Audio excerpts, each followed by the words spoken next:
Shruti? No, sir. Alright, चलिए आगे बढ़ते हैं. तो वी वर डिस्कसिंग 1950 से लेके 1990s तक इंडियन इकोनॉमी का किस तरह का हालचाल है. एनसीईआरटी के अंदर +1 जो इकोनॉमिक्स की एनसीईआरटी है, this is the second chapter. So we said that the growth or that happened in India as per the 5-year plans. So that growth was based upon certain goals that we would focus while having that growth. So one is the economic growth.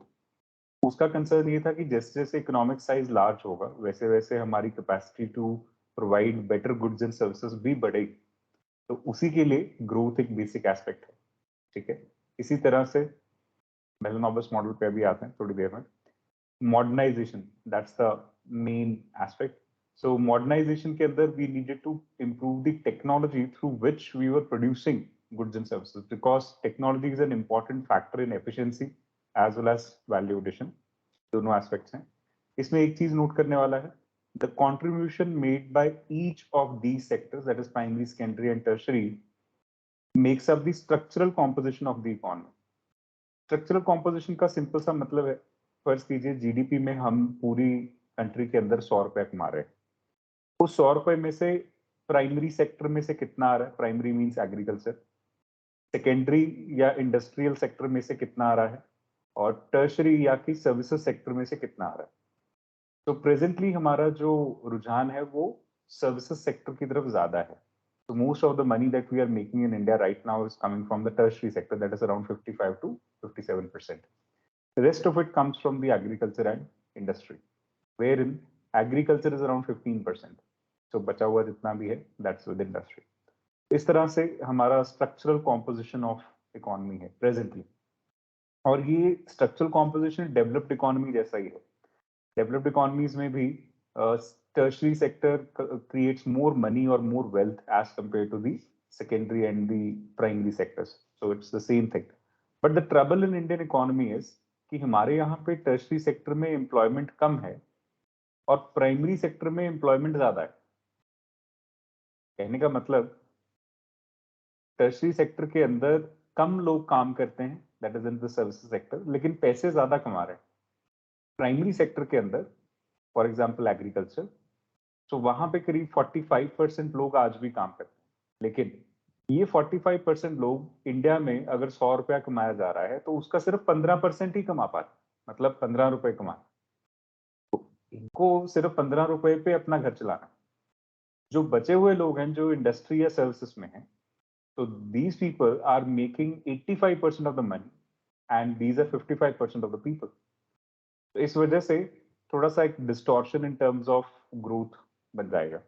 ज्यादा chances of growth भी secondary और tertiary में रहेंगे, value addition भी वहीं पे ज्यादा होगा, बट उसका फायदा कम लोगों को मिलेगा. ये एक ट्रबल है इंडिया का. इस ट्रबल का कारण ये है कि बहुत सारे लोग जो खेती बाड़ी में काम करते हैं वो उसको छोड़ के इंडस्ट्री या सर्विसेज सेक्टर में जा नहीं पा रहे. उसके पीछे कारण एजुकेशन, लैक ऑफ स्किल, ये दो मेन कारण है. ठीक है, चलिए आगे बढ़ते हैं. Modernization हमने देख लिया. Next is self-reliance. So a nation can promote economic growth and modernization by using its own resources or by using the resources imported from other nations. चाहे तो खुद की हमारे पास natural resources हों या import करें. The first 7 5-year plans gave importance to self-reliance, which means avoiding imports of those goods which could be produced in India itself. This policy was considered a necessity in order to reduce our dependence on foreign countries, especially for food. It is understandable that people who were recently freed from foreign domination should give importance to self-reliance. Further, it was feared that the dependence on imported food supplies, foreign technology, and foreign capital may make India's sovereignty vulnerable to foreign interference in our policy. आप पाकिस्तान देखिए आज भी, तो उसकी sovereignty vulnerable ही रहती है. जब तक उसको चाइना से, यूएसए से एड मिल रहा है तब तक तो वो सरवाइव कर रहे हैं. अगर उनको चाइना से एड ना मिले फॉरेन कैपिटल के तौर पे तो वो सरवाइव ही नहीं करते. क्यों? क्योंकि एज इट इज उन्होंने आत्मनिर्भर बनने की कोशिश ही नहीं की, है ना. Then comes equity. तो Now, growth, modernization, and self-reliance by themselves may not improve the kind of life which people are living. A country can have high growth, the most modern technology, and also have most of its people living in poverty. ऐसा क्यों? Inequality of growth. कुछ लोग जिनमें capability ज्यादा है वो ज्यादा grow करेंगे, जल्दी अमीर हो जाएंगे, और जो कैपेबिलिटी कम है, पुअर हैं, वो पुअर ही रह जाएंगे और पीछे छूट जाएंगे, उनके बच्चे भी पीछे छूट जाएंगे। तो जनरेशन टू जनरेशन पॉवर्टी बढ़ती चली जाएगी उसके अंदर। इस वजह से इक्विटी का कॉन्सेप्ट है, it talks about giving more to the person that has less. Equality means giving equally to everybody without realizing who has more or less. Equity, we are concerned with giving more to the person who has less. Okay, so this is the concept. So every Indian should be able to meet his or her basic needs. That's the agenda that we have, such as food, decent house, education, healthcare, and inequality in the distribution of wealth should be reduced. Let us now see how the first 7 5-year plans covering the period 1950 to 1990 attempted to attain these 4 goals and the extent to which they succeeded in doing so. With reference to agriculture, industry, and trade. So you will study the policies that we have taken up till 1990. That means in the pre-liberalization era. So शुरुआत में जो सबसे policy चलती है agriculture के अंदर, that is land reforms. So land reforms में क्या है? At the time of independence, the land tenure was characterized by intermediaries, zamindars, यार, तो ये सब थे जिनके हिसाब से सब चल रहा था। The policy of land to the tiller, मतलब जो खेती बाड़ी कर रहा है, किसान मेहनत मजदूरी कर रहा है खेत में, उसी को लैंड दे दिया जाए, is based on the idea that the cultivators will take more interest and they will have more incentive in increasing the output if they are owners of the land. अगर जमीन आपकी खुद की है तो शायद आप जमीन की जो पैदावार है उसको बढ़ाने में भी थोड़ा सा इंटरेस्ट दिखाएंगे, उसकी डेवलपमेंट में इंटरेस्ट दिखाएंगे, एंड प्रोबेबली चीजें बेटर होंगी। This is because ownership of land enables the tiller to make profit from increased output. Tenants do not have incentive to make improvement on the land since it's the landowner who would benefit from the improvements that they will make. Okay. The importance of ownership in providing incentives is well illustrated by carelessness with which the farmers in the former Soviet Union used to pack fruits for sale. It was not uncommon to see farmers packing rotten fruits along with fresh ones in the same box. क्योंकि उनको तो सरकारी तनख्वाह मिल रही थी, तो जमीन सारी जो है वो गवर्नमेंट की है, तो आपको तो सैलरी मिल ही जानी कम वक्त में, कोई क्वालिटी ऑफ वर्क नहीं, कुछ नहीं। Now every farmer knows that the rotten fruits will spoil the fresh if they are packaged together. This will be a loss to the farmer since the fruits cannot be sold. So why did the Soviet farmers do something which would so obviously result in the loss for them? The answer lies in the incentives facing the farmers. Since the farmers in the former Soviet Union did not own any land, they neither enjoyed the profits nor suffered the loss. तो अगर आपका direct relationship किसी चीज के साथ नहीं है तो फिर एफिशिएंसी भी नहीं आती, इंसेंटिव्स भी नहीं आते, तो इस वजह से बंदा ज्यादा काम नहीं करता। तो lack of motivation was the major concern in the government owned enterprises in the former Soviet Union. Okay, so खैर, जो हमारे पास लैंड सिस्टम था ब्रिटिशर्स का दिया हुआ, उसके अंदर हमारे पास जमींदार, जागीरदार, इस तरह के लोग थे, who merely collected rent from the actual tillers of the soil without contributing towards the improvement of the farmland. ये हमने पहले देख लिया। The low productivity of agriculture sector forced India to import food from USA.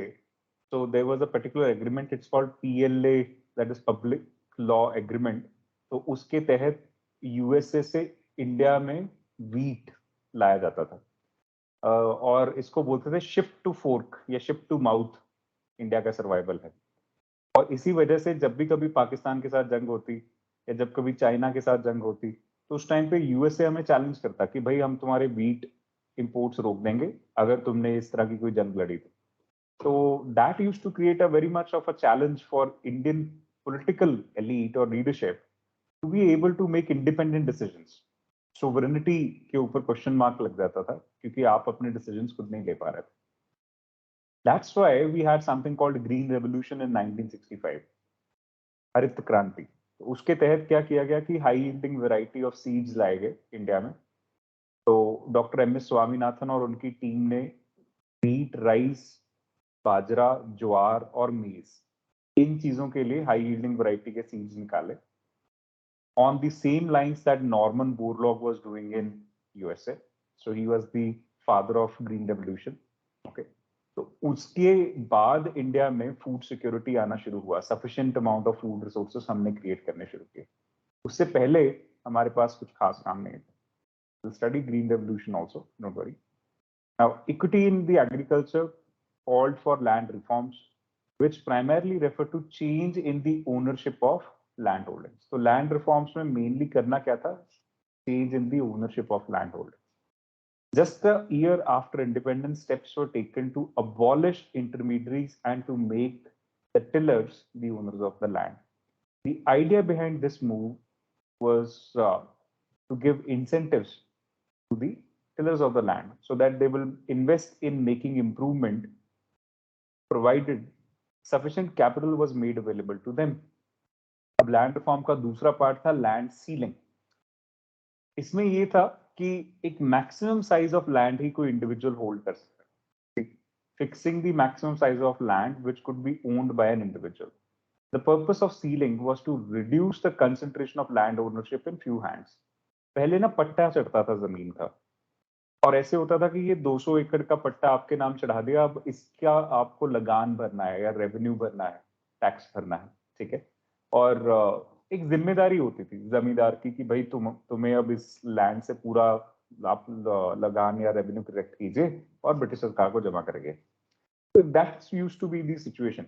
या तो राजा होते थे तो उस टाइम पे भी राजा के अधीन भी ऐसे ही था. जैसे Punjab state was a princely state, तो इधर भी राजा इस तरह से काम करते थे. बट अगर नॉर्मली भी ब्रिटिश सरकार के अधीन होते थे तो भी इसी तरह से चलता था. So people used to avoid owning land and they were happy paying rent because some zamindars themselves faced losses because उनको रेवेन्यू इकट्ठा नहीं होता था, तो उनकी खुद की जमीनें बेच के उनको रेवेन्यू जमा कराना पड़ता था. ऐसा भी हुआ. ठीक है. So the abolition of intermediaries meant that some 200 lakh tenants came into direct contact with the government. They were thus freed from being exploited by the zamindar. The ownership conferred on tenants gave them the incentive to increase the output, and this contributed to the growth of agriculture. However, the goal of equity was not fully served by the abolition of intermediaries. In some areas, former zamindars continued to own large areas of land by making use of loopholes in the legislation. There were cases where tenants were evicted and the landowners claimed to be self-cultivators. कि भाई मैं ही खेती कर रहा हूँ यहाँ पे कोई और नहीं. Claiming ownership of land, and even when the tillers got the ownership of land, the poorest of the agricultural labor did not benefit from the land reforms. The land ceiling legislation also faced hurdles. The big landlords challenged the legislation in courts and delaying its implementation. They used this delay to register this land in the name of close relatives. जिनके पास late से 1000 एकड़ जमीन है और 100 एकड़ की maximum ceiling है, तो 10 रिलेटिव ढूंढना उस टाइम पे क्या मुश्किल है. घर के अंदर ही 4-5 लोग तो मिल ही जाते हैं, उसके बाहर जन परिवार में मिल जाते हैं, तो मिल बांट के अपने अपने नाम करवाए. So thereby escaping from the legislation. The legislation also had a lot of loopholes which were exploited by big landholders to retain their lands. For example, they created this what you call cooperative farming. तो cooperatives के तहत उन्होंने कहा कि भाई ये तो हमारी मिली हुई कोऑपरेटिव की जमीन है, और अपने जो जिनके रिश्तेदार उतने नहीं होते थे तो उनके वर्कर्स जो या टेनेंट्स जो थे उनको कोऑपरेटिव फार्मर्स दिखा के लैंड के हक अपने पास ही रखे. So land reforms were successful in Kerala and West Bengal because these states had government committed to the policy of land to the tiller. Unfortunately, the other state did not have the same level of commitment, and vast inequality in land holding continues to this date. In fact, सारे India में land reform सिर्फ 6% कामयाब हुए. Total land area अगर लिया जाए तो उसका सिर्फ 6% लैंड एरिया के ऊपर ही लैंड रिफॉर्म्स से कुछ एक्चुअल में हुआ, ठीक है। सो यू कैन इमेजिन कि they were a failure only, not much good could be drawn out of the land reforms. चलिए आगे देखते हैं। Green revolution. So at independence, about 75% of the country's population was dependent upon agriculture.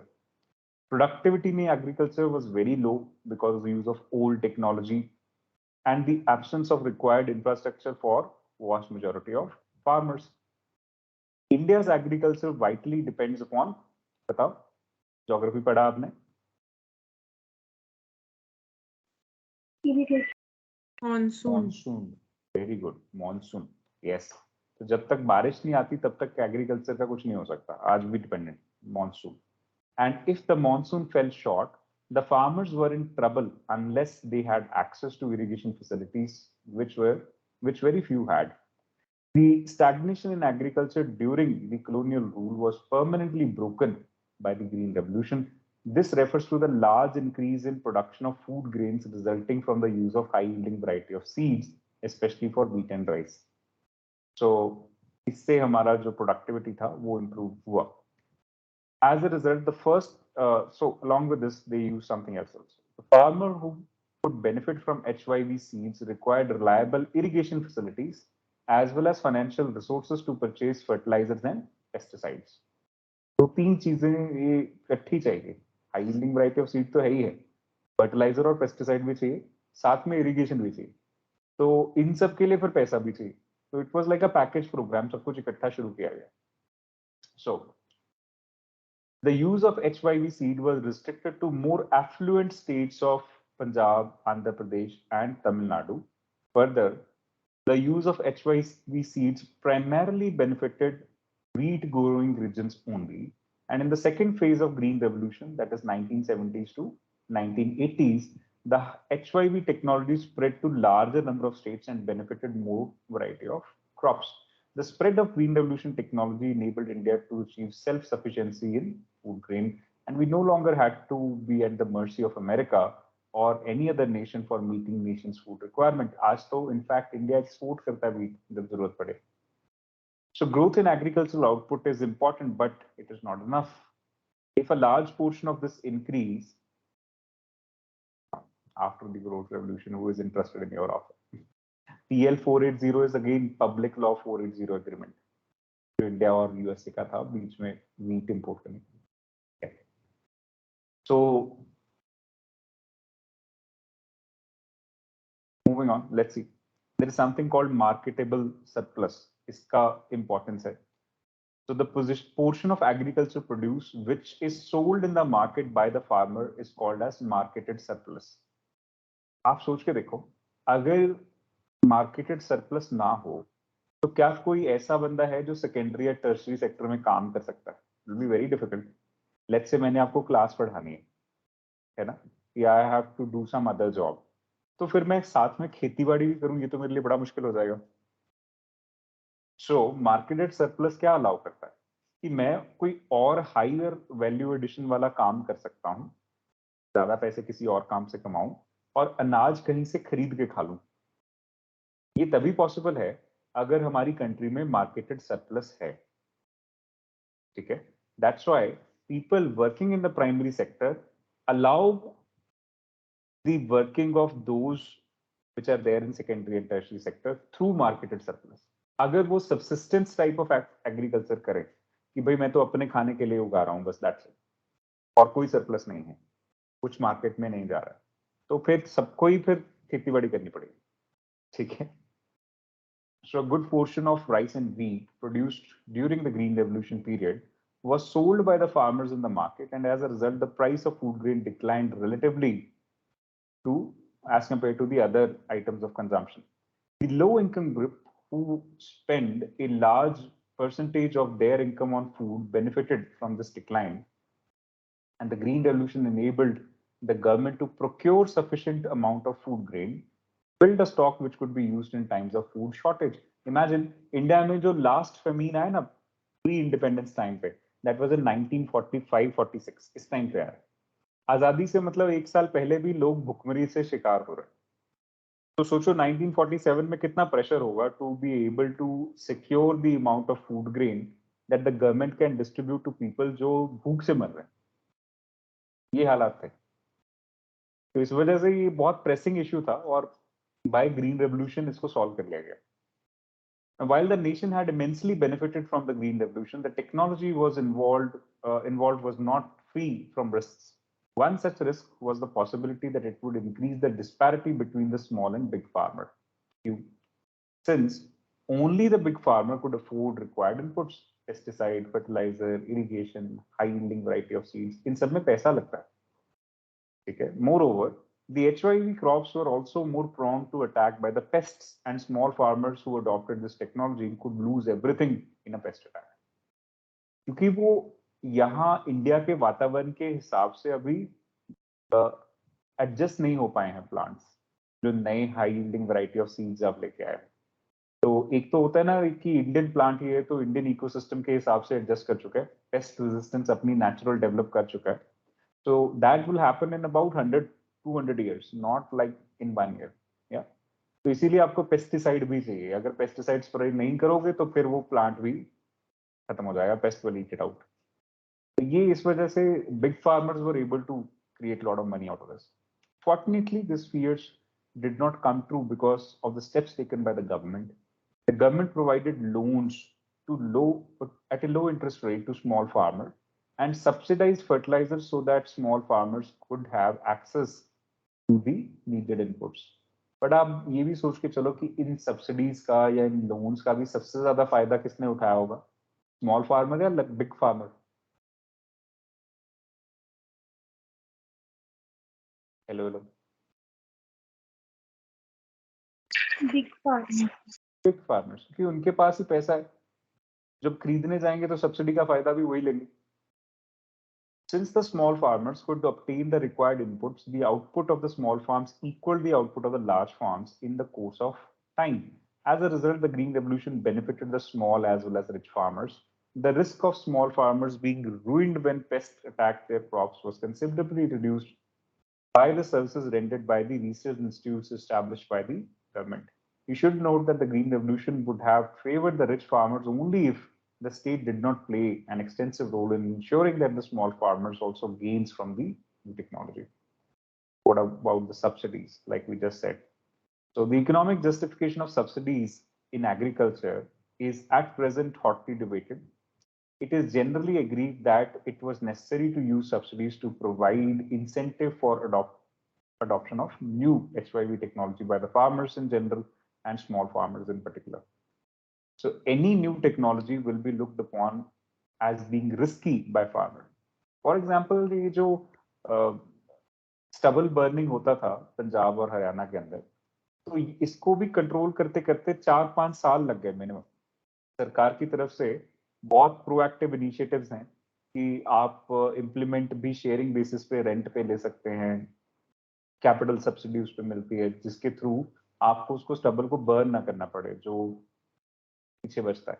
लेकिन अभी भी cases of stubble burning are going on, they are not completely rooted out. Supreme court के order आ गए, फाइन्स लगने शुरू हो, सब कुछ हो गया। क्यों? This is the resistance in the farmer to adopt new technology. Now some economists believe that once the technology is found profitable and is widely adopted, subsidies then can be put out. फिर subsidies की जरूरत शायद ना पड़े। Yeah, subsidies should be phased out since their purpose has been served. Further, subsidies are meant to benefit farmers, but a substantial amount of fertilizer subsidy also benefits the fertilizer industry.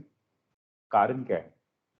Government ना fertiliser बनाने के लिए subsidy देती है, खरीदने के लिए नहीं देती है आज भी। There are two ways of giving subsidy. One I give to the manufacturer and the other I give to the person who is buying something. For example, आप LPG का गैस सिलेंडर लेते हो तो जो उसके ऊपर सब्सिडी है वो आपके अकाउंट में आएगी डायरेक्ट बेनिफिट ट्रांसफर के बेसिस पे। लेकिन जो फार्मर फर्टिलाइजर खरीदता है उसको सब्सिडी वो अकाउंट में नहीं आती। अभी भी वो सब्सिडी जो है वो फर्टिलाइजर मैन्युफैक्चरिंग इंडस्ट्री को जा रही है। तो उसको एक तरह से बेनिफिट है कि इतने पैसे तो मुझे बनाने के ही मिल रहे हैं ना, बाकी जो बेच के मिलेगा वो मैं अलग से कमा लूं। ठीक है, तो दैट्स कॉल्ड प्रोडक्शन सब्सिडी। एक है प्रोडक्ट सब्सिडी, एक है प्रोडक्शन सब्सिडी, दोनों अलग अलग, ठीक है. विल एक्सप्लॉइट दैट मोर जब हम नेशनल इनकम का चैप्टर पढ़ेंगे. Okay. And among farmers, the subsidy largely benefits the farmers in more prosperous regions. Therefore, it is argued that there is no case for continuing with fertilizer subsidies. It does not benefit the target group. And it's a huge burden on the government. Definitely it is. आज भी fertilizer subsidy, food subsidy के बाद एक बहुत बड़ी subsidy है जो government के ऊपर काफी substantial pressure create करती है resources के ऊपर. It's about 1,20,000 crore or something. Then on the other hand, some believe that the government should continue with agricultural subsidies because farming in India continues to be a risky business. Most farmers are very poor and they will not be able to afford the required inputs without subsidies. Eliminating subsidies will increase inequality between the rich and poor farmer and violate the goal of equity. These experts argue that if subsidies are largely benefiting the fertilizer industry and big farmers, the correct policy is not to abolish, but to ensure that only the poor farmers enjoy the benefits. मतलब targeting. तो targeting करने के लिए तरीका एक ही होता है direct benefit transfer. Product subsidy बनाओ production की बजाय. जैसे LPG सिलेंडर आपने खरीदा तो आप ही के अकाउंट में आएगी ना. ऐसा तो नहीं है कि किसी और के चले जाएगी या किसी कंपनी के अकाउंट में चले जाएगी. So that's the targeting part. But here also we have to target the poor farmer. So there you have to make some particular arrangements कि हाँ ठीक है आपका बायोमेट्रिक आधार कार्ड जोड़ दिया, आपकी लैंड रेवेन्यू स्टेटमेंट्स उसमें जोड़ दी. धीरे धीरे होगा ये सब. अभी हमने जैसे जो गवर्नमेंट के स्टेप्स हैं, आधार कार्ड के थ्रू डायरेक्ट बेनिफिट ट्रांसफर होता है, ये तो हो गया. दूसरी चीज जो हम अब कर रहे हैं वो ये कि जितनी जमीन आपके नाम पे है, गांव में, खेत में, कहीं पे भी, शहर में, तो वो सारी जमीन का भी अब डेटा जो है वो डिजिटाइज किया जा रहा है और आपके आधार के साथ लिंक किया जा रहा है. उससे हम ये टारगेट कर पाएंगे कि पुअर कौन है और रिच कौन है in terms of the amount of land that they are owning. Accordingly, you would be able to in future provide a direct benefit transfer kind of subsidies with better focus or better target audience.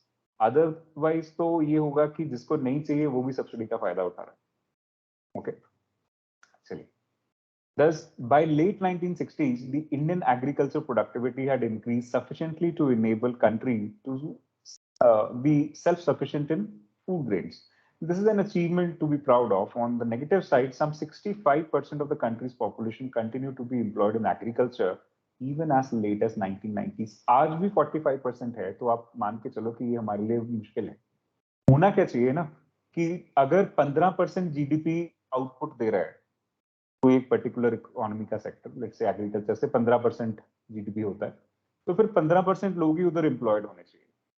अगर services हमारी GDP को या हमारी economy को 55% contribute कर रहा है, तो फिर 55% लोग सर्विसेज में काम करने चाहिए. फिर जाके आपका जो ऑक्यूपेशन स्ट्रक्चर और इकोनॉमिक स्ट्रक्चर है इनमें बैलेंस बनेगा. फिर जाके इक्विटी एक्चुअल में होगा, अभी नहीं है. So economists have found that as a nation becomes more prosperous, the proportion of GDP contributed by the agriculture as well as the proportion of population working in the sector declines considerably. In between 1950s and 90s, the proportion of GDP contributed by the agriculture declined significantly. 1950 में करीब 67.5% था और 1990 में 64.9% पे आ गया. अभी तो ये 15% पे आ गया. ठीक है. Why was such large population engaged in agriculture, although agriculture output could have grown with much less people working in the sector? The answer is that the industrial sector and the services sector did not absorb the people working in the agriculture sector. ज्यादातर जो खेती बाड़ी में rural India के अंदर लोग काम कर रहे थे, उनको इंडस्ट्री और सर्विसेज में आज भी बहुत अच्छे से अब्सॉर्ब नहीं हो पा रहे. पहले तो क्या ही होना था. आज पढ़ लिख जाने के बाद, थोड़ा बहुत लिटरेसी रेट होने के बाद भी they are not able to be absorb because industry या services sector is always a high end technology sector. जब तक उसमें नहीं लेके आएंगे हाई एंड टेक्नोलॉजी तो ग्रोथ नहीं. तो इस वजह से ये कभी भी एक स्किल मैचिंग के इशू के लेवल पे पूरा नहीं पड़ता. और इस वजह से पीछे रह गए। जो लोग एग्रीकल्चर में फंस गए वो एग्रीकल्चर में फंसे रहे। Very few of them actually make out of that agricultural stream. So industry and trade, let's look at this. So economists have found that poor nations can progress only if they have a good industrial sector. It provides employment which is more stable than the employment in agriculture, promotes modernization and overall prosperity. It is for this reason that 5-year plans place a lot of emphasis on the industrial development. You might have studied in the previous chapter, at the time of independence, the variety of industries was very narrow. Cotton, textile, and so on, largely confined to cotton, textile, and jute. And there were two well-managed iron and steel firms. One was in Jamshedpur and the other in Kolkata. But obviously, we needed to expand the industrial base and the variety of industries if economy was to grow. खास था ही public and private sector in industrial development. तो किसके through development industry की जाए? सरकार करे public sector के through या प्राइवेट सेक्टर के थ्रू होना चाहिए? तो ये भी एक क्वेश्चन था.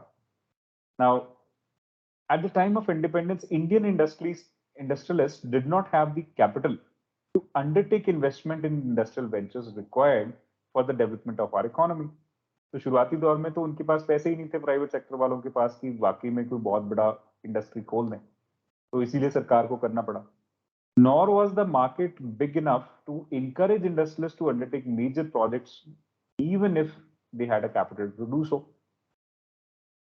It is principally for these reasons that the state had to play an extensive role in promoting the industrial sector.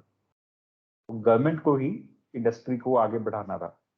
इनके पास पैसा भी था और मेजरली एक एम भी था कि जब तक ये नहीं आएगी इंडस्ट्री तब तक ग्रोथ भी नहीं होगा. Now, in addition, the decision to develop Indian economy on socialist lines led to the policy of state controlling the commanding heights of the economy as a second 5-year plan put it. This meant that the state would be in complete control of industries that were vital to the economy. Pre-liberalization era में ज्यादातर industries जो हैं वो government के control में रही. The policies of the private sector would have to be complementary to those of the public sector, with the public sector leading the way. तो इस context में Industrial Policy Resolution 1956 जो है, ये अपने आप में Industrial Constitution of India जैसा भी था pre-liberalization के time पे. So, in accordance with the goal of state controlling the commanding heights of the economy, the Industrial Policy Resolution of 1956 was adopted. And this resolution formed the basis for the second 5-year plan as well. अब देखिए, the plan which tried to build the basis for socialist pattern of society. तो ये इन कारणों से भी second 5-year plan जो है वो बहुत important. This resolution classified the industry into 3 categories. The first category, इनको Schedule A, Schedule B, Schedule C इस तरह से categories बनी थी. The first category comprised industries which were exclusively owned by state. तो करीब 17 ऐसी इंडस्ट्रीज थी जो सिर्फ पब्लिक सेक्टर ही चलाएगा, प्राइवेट सेक्टर उसमें नहीं आएगा. ठीक है. Then second category, that is schedule B, consisted of the industries in which private sector could supplement the efforts of the state, with the state taking the sole responsibility for starting new units. तो यहाँ पे private sector कर सकता है लेकिन उसको licence चाहिए और स्टेट मतलब पब्लिक सेक्टर जो है वही ज्यादातर काम करेगा. तो यहाँ पे करीब 12 इंडस्ट्रीज थी. Third category consisted of the remaining industries which were to be in the private sector. तो इनको छोड़ के बाकी सब थर्ड कैटेगरी में डाल दिया गया शेड्यूल सी के अंदर कि ठीक है कोई भी यहाँ पे है तो उसको काम करेगा, प्राइवेट सेक्टर चला सकता है. So although there was a category of industries left to the private sector, the sector was kept under the state control through the system of licenses. तो ये जो लाइसेंस परमिट राज था ये बहुत इशू क्रिएट किया क्योंकि ये लाइसेंसेस और परमिट्स और इंस्पेक्टर टोटल पढ़ोगे तो लाइसेंस परमिट इंस्पेक्टर राज ऐसे बोलते थे. इसकी वजह से इंडस्ट्रियल ग्रोथ नहीं हो पाता था. No new industry was allowed unless a license was obtained from the government. This policy was used for promoting industry in backward regions. It was easier to obtain licenses in industrial unit as established in economically backward areas. तो government को ये लगा कि licence वहीं देंगे जहां backward areas में, क्योंकि दिल्ली में जाके तो हर कोई इंडस्ट्री खोलना चाहता है, ठीक है. In addition, such units were given certain concessions such as tax benefits, electricity at lower tariff and so on, and this was for the purpose to promote regional equality. But इससे हुआ क्या, overall industrial sentiment ही नहीं बन पाया. Even an existing industry had to obtain a license for expanding output or for diversifying production. This was meant to ensure that the quantity of goods produced was not more than what the economy required. License to expand production was given only if the government was convinced that the economy required a larger quantity of such goods. अगर आप 100 चीजें बना रहे हो तो उसके लिए permission लेना पड़ेगा 100 से 150 बनाने के लिए. सोच के देखिए तो कितना ज्यादा जकड़ा सा इंडस्ट्री है, मतलब काम ही नहीं करने दे रहे प्राइवेट सेक्टर को. It's like this. So they will not allow you to produce more unless the government feels, in fact, not who is the government, it's the clerk sitting in the nearby area. So unless and until he feels कि भाई यहाँ पे इस चीज की ज्यादा जरूरत है, फिर बनाने देंगे, नहीं तो नहीं बना सकते, चाहे आपकी इंडस्ट्री में कैपेबिलिटी है बनाने की. Now what about small scale industry? So in 1955, the Village and Small Scale Industries Committee, also called as the Carway Committee, इसका नाम याद रखना है, noted the possibility of using small scale industries for promoting rural development. In fact, हमारे constitution के अंदर भी लिखा है कि स्मॉल स्केल इंडस्ट्री को प्रमोट करना है. इसको गांधीयन प्रिंसिपल बोलते हैं, directive principles of state policy का पार्ट है. A small scale industry is defined with reference to maximum investment allowed on the asset limit. अब ये चेंज हो गया, अभी इन्वेस्टमेंट प्लस टर्नओवर है, सन 2020 में चेंज हो गया था. This limits has changed over a period of time. In 1950, a small scale industrial unit was one which invested a maximum of rupees 5 lakh. अब ये सारी definitions change हो गई तो ये याद नहीं रखनी. Okay, moving on. It is believed that the small scale industries are more labor intensive and that they could use more labor than the large scale industry and therefore generate more employment. आज करीब 12 करोड़ लोग इसमें काम करते हैं India में. तो agriculture के बाद स्मॉल स्केल इंडस्ट्री जो है वो सेकेंड लार्जेस्ट एम्प्लॉयर है इंडिया में. But these industries cannot compete with the big industrial firms. It is obvious that the development of small scale industries requires them to be shielded from the large firms. Competition से बचा के ही इनको develop करने की कोशिश की गई. For this purpose, the production of a number of products was reserved for small scale industry. इसको बोलते हैं reserved list. 1971 की इंडस्ट्रियल पॉलिसी के अंदर ये रिजर्व्ड लिस्ट का कॉन्सेप्ट आया था और 2015 में आबिद हुसैन कमेटी के रिकमेंडेशन के बेसिस पे इस रिजर्व्ड लिस्ट को खत्म किया गया. इस रिजर्व्ड लिस्ट के अंदर textile, toy industry, so many others were there.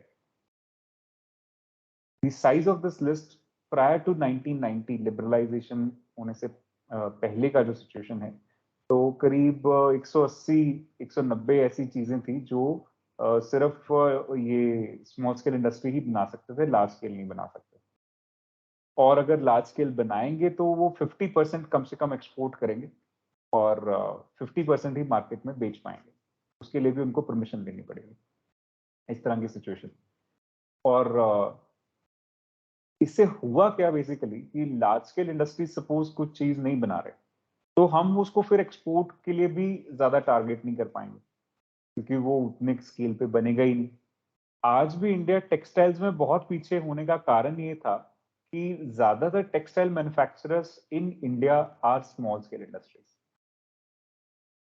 As you see small textile mills in Ludhiana और मे बी दिल्ली और मे बी पानीपत, ये स्मॉल स्केल इंडस्ट्रीज नहीं है आज भी, तो बहुत लार्ज स्केल नहीं है. ठीक है.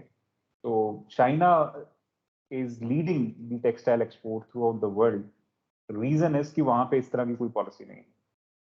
इंडिया बहुत पीछे रह गया टेक्सटाइल एक्सपोर्ट्स में या बहुत सारी चीजों में.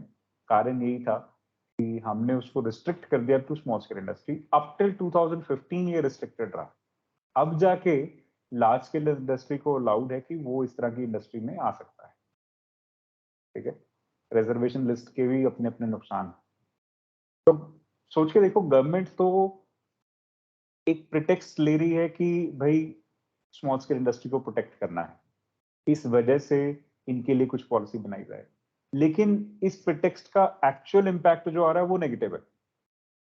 तो कभी कभी अच्छा सोचते सोचते भी हम इकोनॉमी का बुरा कर बैठते हैं लॉन्ग टर्म में, है नहीं? उस टाइम पे जब ये पॉलिसी आ रही होगी तो जस्टिफाइड ही होगी ना, लेकिन अभी अगर देखते हैं, इफ यू रिफ्लेक्ट बैक, तो it created more negative than positive. जब तक कंपटीशन नहीं है तब तक इंप्रूवमेंट भी नहीं है। अभी यूपीएससी में अगर आईएएस भर्ती करना है और सीधा ही कोई एग्जाम ना हो और बोले ठीक है भाई तेरे इतने परसेंट मार्क्स आए हैं एग्जाम में, you are 99% scorer in your graduation, आ जा कोई एग्जाम में go to become on UPSC candidate, तो फिर all the toppers will be there, ठीक हो गया, है ना? One person who has topped from engineering, one person who has topped all India from graduation, सबको उठा के चलो यूपीएससी में भर्ती कर देते हैं, कोई एग्जाम नहीं, फिजिकल क्राइटेरिया मैच कर लिया, चलो ठीक है डन हो गए। बट इससे होगा क्या? If there is no competition, the person who was not able to study well at that period of time in during the graduation also, maybe now he is able to study and he has the mind for it, maybe today he is more competitive. The person who was able to study back in the graduation, maybe today he is not as competitive. इस चीज को कैसे check करेंगे? इसलिए competition जरूरी है ना? Improvement आते हैं उससे। Now, trade policy and import substitution. So the industrial policy that were adopted were closely related to trade policy. जो बनाओगे वही बेचोगे. Trade is about that only. So in the first 7 plans, trade was characterized by what is commonly called as the inward-looking trade strategy. Trade जो है ना, यहाँ पे हम India के अंदर क्या बिक रहा है उसकी बात नहीं कर रहे, हम बात कर रहे हैं कि इंपोर्ट एक्सपोर्ट क्या हो रहा है। तो इंपोर्ट एक्सपोर्ट को इसी तरह से क्लासिफाई करते हैं, inward looking and outward looking trade strategy. Import is inward, export is outward. So technically this strategy is called as import substitution. So this policy aimed at replacing or substituting imports with domestic production. मंगवाना ना पड़े, घर पे ही बना लें, like that. So for example, instead of importing vehicles made in a foreign country, industries would be encouraged to produce them in India itself. In this policy, the government protected the domestic industry from foreign competition. Protection from imports took 2 forms, tariffs and quotas. तो इसको बोलते हैं tariff barriers. Tariffs are tax, basically कुछ भी आप import करोगे तो उसके ऊपर ज्यादा टैक्स लगाएंगे, tax on the imported good. They make imported goods more expensive and discourage their use. आज भी आप सपोज इंडिया में कोई गाड़ी इंपोर्ट करोगे तो उसके ऊपर 100% टैक्स है। अगर वो गाड़ी यूएस में 25 लाख की है तो इंडिया में वो सीधी सीधी 50 लाख की तो पड़ेगी, उसके बाद कुछ और भी चार्जेस और टैक्सेस पड़ेंगे, ठीक है? फुली बिल्ट यूनिट्स पे आज भी यही इशू है। For example Ford Mustang launch किया इंडिया के अंदर तो 65 लाख का लॉन्च किया, हालांकि यूएस में उसकी वैल्यू 27 लाख रुपीज है। It's not value for money, you are paying only tax, ठीक है? Okay, so quota specify the quantity of goods which can be imported. मतलब इसके बियॉन्ड आप ये चीज इंपोर्ट नहीं कर सकते, तो हर एक बंदे को अपना अपना कोटा मिलेगा, इंपोर्टर को ये चीज को इतना ही आप इंपोर्ट कर सकते हो, उससे ज्यादा नहीं होगा। The effect of tariffs and quota is that they restrict imports and therefore protect the domestic firms from the foreign competition. आज अगर ये प्रोटेक्शंस ना होते ट्रेड को लेके तो क्या होता, सोच के देखिए। इंडिया में इंडियन मैन्युफैक्चरर्स को कुछ बनाना ही नहीं होता, फिर तो हम हर चीज इंपोर्ट ही करते हैं। आज भी हम बहुत सारी चीजें इंपोर्ट करते हैं लिबरलाइजेशन के अंदर भी, बट फिर तो हम डोमेस्टिक मार्केट ही क्रिएट ना कर पाते। तो इस वजह से ये थोड़ा जरूरी है आज भी इंडिया के लिए। So the policy of protection is based on the notion that industries of developing countries are not in a position to compete against the goods produced by more developed economies. It is assumed that if the domestic industries are protected, they will learn to compete in the course of time. Our planners are also feared the possibility of foreign exchange being spent on import of luxury goods if no restrictions were placed on imports. In fact हमारे पास foreign exchange reserves तो कम ही है।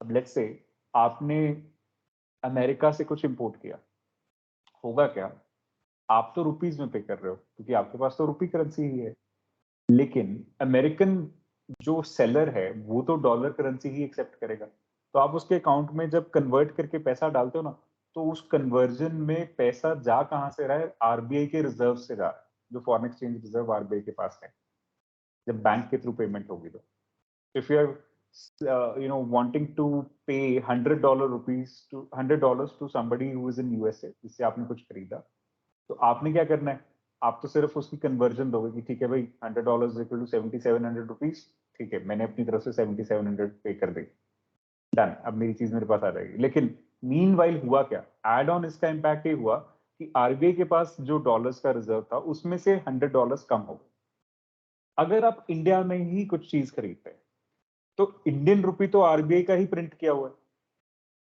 तो उसका dollar reserve तो hurt नहीं हो रहा, वहीं का वहीं रहेगा। इस वजह से we wanted to promote Indian products rather than foreign products. Even today we want to do that. Yeah. Now, effect of policies on industrial development. So the achievement of India's industrial sector during the first 7 plans are impressive indeed. The proportion of GDP contributed by the industrial sector increased to about 24.6% by 1990-91. The rise in industrial share in GDP is an important indicator of development. लेकिन problem पता है क्या है, ये आज भी यही 25-26 पे खड़ा है, इससे आगे बढ़ ही नहीं पा रहा। Okay. The 6% annual growth rate of the industrial sector during this period is commendable. No longer was the Indian industry restricted largely to cotton, textile, and jute. In fact, the industrial sector became diversified by 1990s, largely due to the public sector, government. Okay. तो हमारा structure of the economy कैसा था, 1950-51 के अंदर it's almost 60% in agriculture, 1990s आते आते it is 34.9, that means about 35% in agriculture. As it is 15% in agriculture. Okay. Then industry was 13, it became about 25. Services were 28, it became about 40. आज situation क्या है, अगर मैं यहाँ लिखूं तो this is 15, this is again 25, and this is about 55. That's the situation. Okay. तो इस तरह से ये मूवमेंट अब चलेगा, थोड़ा इधर से इंडस्ट्री और सर्विसेज में कंपटीशन रहेगा, बट नॉट बियॉन्ड दैट। ठीक है। Then the promotion of small scale industries give the opportunity to those people who did not have capital to start large firms to get into business. The protection from foreign competition enabled the development of indigenous industries in the areas of electronics, automobile sector, and which otherwise could not have been developed. So, in spite of the contribution made by the public sector to grow the Indian economy, some economists are critical of the performance of many public sector enterprises.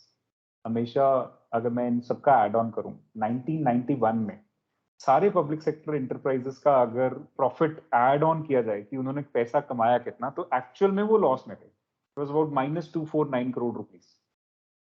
Some were performing good, some were actually losing money. If you add them all up, that's what they were coming up with.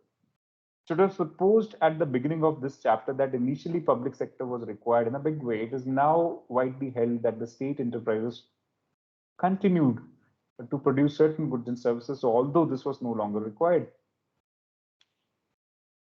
एक बात बताता हूँ, तो सबसे पहली जो public sector enterprise को बेचा गया ना या बंद किया गया, that was the modern food factory. Government was making bread, biscuit, jam, papad, achar, these kind of things. क्या ये सब बनाना गवर्नमेंट की ड्यूटी है? सोचने वाली बात है. नहीं ना, गवर्नमेंट को थोड़े और इंपॉर्टेंट काम करने चाहिए. ठीक है. तो इस वजह से द ट्रबल वाज दिस कि हमारे यहाँ पे जो प्राइवेट सेक्टर जो काम कर सकता है वो भी पब्लिक सेक्टर से करवाया जा रहा है. तो धीरे धीरे ये चेंज इन सेंटिमेंट आया. इनफैक्ट कोविड के बाद इसमें थोड़ा और ड्रास्टिक चेंज आया. Post liberalisation, railways, atomic energy, space और एटॉमिक मिनरल्स, ये कुछ सेक्टर होते थे जहां पे प्राइवेट सेक्टर ज्यादा पार्टिसिपेट नहीं करता था. In fact railways, atomic energy and atomic minerals सिर्फ गवर्नमेंट के लिए थे, जहां पे प्राइवेट सेक्टर को अलाउड ही नहीं था.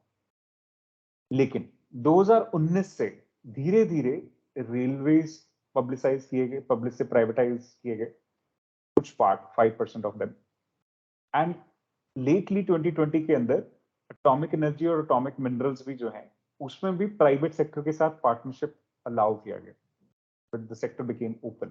So now the government has created a system or a ecosystem wherein private sector को हर एरिया में काम करने की छुट्टी है।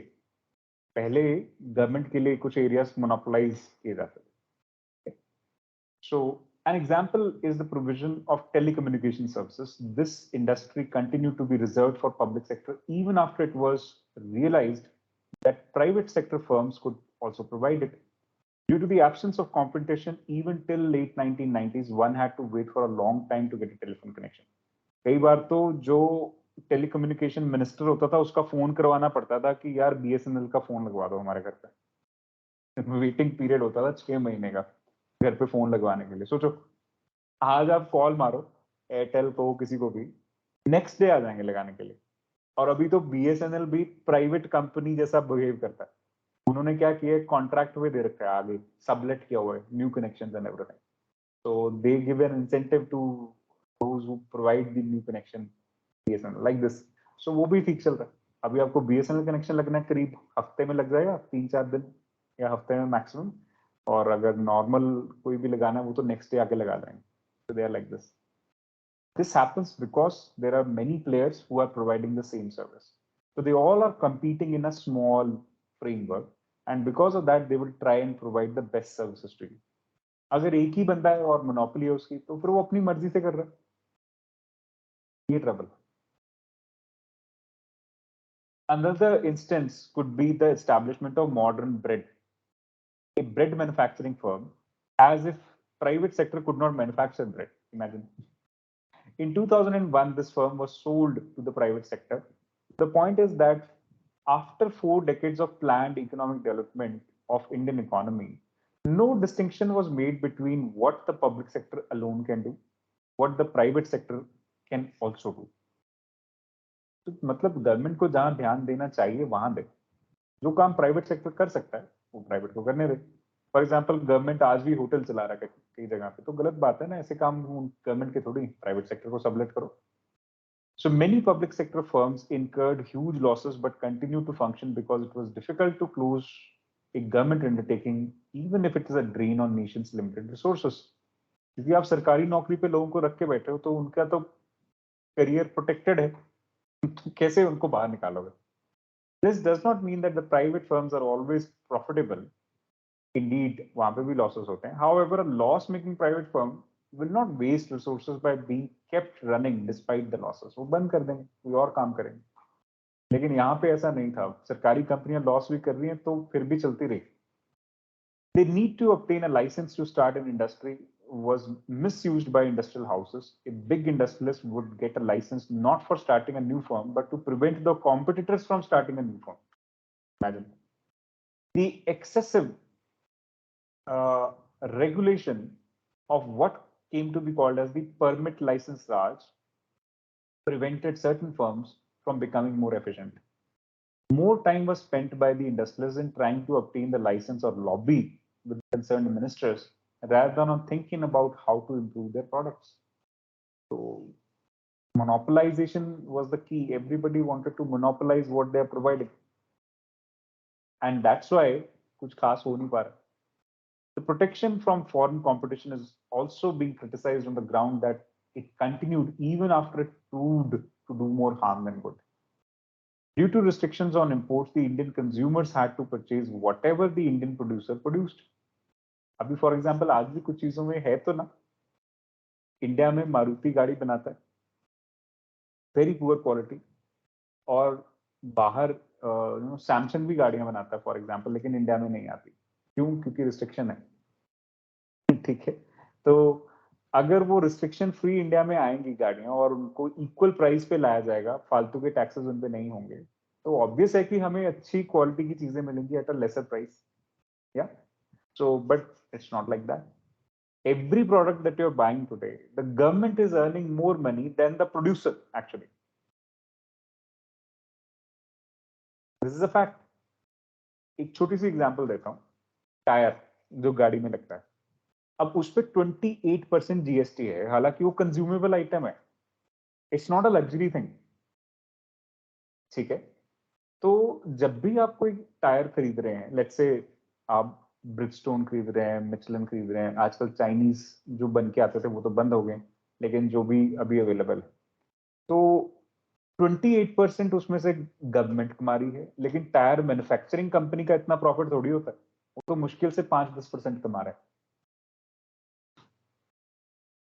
तो this is the issue, unnecessarily high taxes, and that's why अब सोचो ना, जो बंदे को 5% प्रॉफिट मिल रहा है, वो कितना प्रोडक्ट इंप्रूवमेंट में इन्वेस्ट कर लेगा। जिस बंदे को 40-50% प्रॉफिट मिल रहा है, वो R&D में भी पैसा खर्च करेगा, वो प्रॉफिट में भी और ज्यादा वर्कआउट कर पाएगा, प्रोडक्ट इंप्रूवमेंट में भी वर्कआउट कर पाएगा, सैलरी भी शायद ज्यादा दे पाएगा, एम्प्लॉयमेंट भी ज्यादा जनरेट कर पाएगा। लेकिन ये सब नहीं होता, हमारे इंडिया में उल्टा चलता है, हम गवर्नमेंट को पैसा कमाना, ठीक है, हर एक चीज में से ये थोड़ा सा गड़बड़ है। धीरे धीरे इसमें रियलाइजेशन है और हम इसको थोड़ा ठीक ठीक करते चले जा रहे हैं, but it has to improve a lot and very soon, so that the economy can just move on. Producer के पास इंसेंटिव तब आएगा जब उसको लगेगा कि मेरे को कुछ फायदा हो, ठीक बात है ना। तो वो गवर्नमेंट को अपना जो शिकंजा है वो थोड़ा कम करना पड़ेगा, दैट्स द इशू। खैर आगे बढ़ो। Competition from imports forces our producers to be more efficient.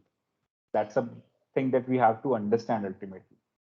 A few economists also point out that the public sector is not meant for earning profits, but to promote the welfare of the nation. The public sector firms on this view should be evaluated on the basis of the extent to which they contribute to the welfare of the people and not to the profits they earn. Regarding protection, some economists hold that we should protect our producers from foreign competition as long as rich nations continue to do so. Owing to all these conflicts, economists called for a change in our policy, and this, along with other problems, led the government to introduce the new economic policy in 1991. That's called liberalization, privatization, and globalization. So, as a conclusion, the progress of Indian economy in the first 7 plans was indeed impressive. Our industries became far more diversified. Land reforms happened. The zamindari system was abolished. Excessive government regulation, however, prevented growth of entrepreneurship. In the name of self-reliance, our producers were protected against foreign competition, and this did not give the incentive to improve quality. Yeah. So there was a need for reform of the economic policy. This was widely felt and initiated in 1991. So that's what we will be discussing in the next chapter. यहाँ तक समझ आया? What was the situation back in the day? Hello, hello. Yes, sir. Okay. Now comes the liberalization, privatization, and globalization. So there is a consensus in the world today that the economic development is not all, and the GDP is not necessarily a measure of progress of a society. कहने का मतलब सिर्फ पैसों से बात नहीं बनेगी, equity create करना जरूरी है, सोशल ग्रोथ क्रिएट करना जरूरी है, health, education and other kind of social services have to be there. So let's try and understand this. Sir, And please share नहीं हो रही सर वो एनसीईआरटी। दोबारा कर लेते हैं.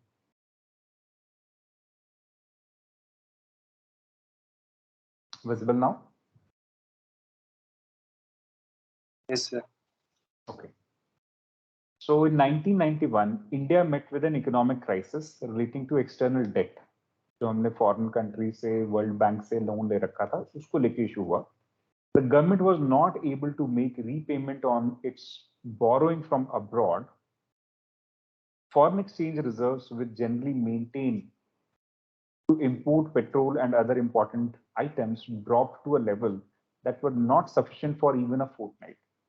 15 दिन का हमारे पास फॉरेन एक्सचेंज रिजर्व बचा था. The crisis was further compounded by rising prices of essential goods, basically महंगाई. All these led the government to introduce the new set of policy measures which changed the direction of developmental strategies.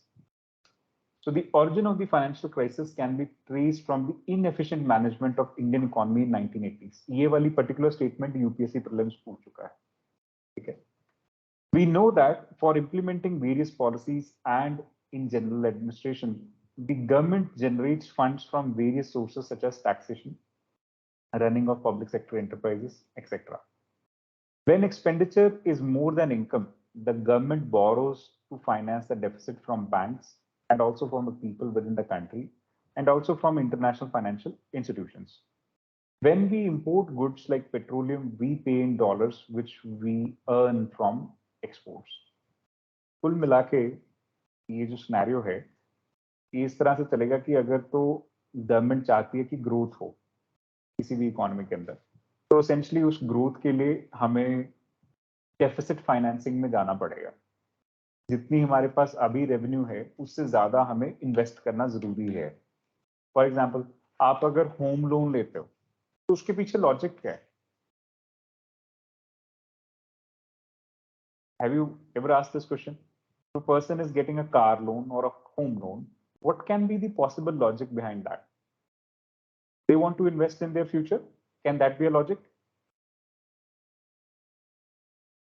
Angie? Yes, sir. Yes. Now let me give you the mathematics and let's try and understand this a little bit, that why the governments borrow at all. And then after they borrow, what can be the sources for these borrowing? What kind of sources create what kind of impact on the economy? ये थोड़ा सा समझने की कोशिश करते हैं, ठीक है? So let me take you to the whiteboard and let's plan it out there.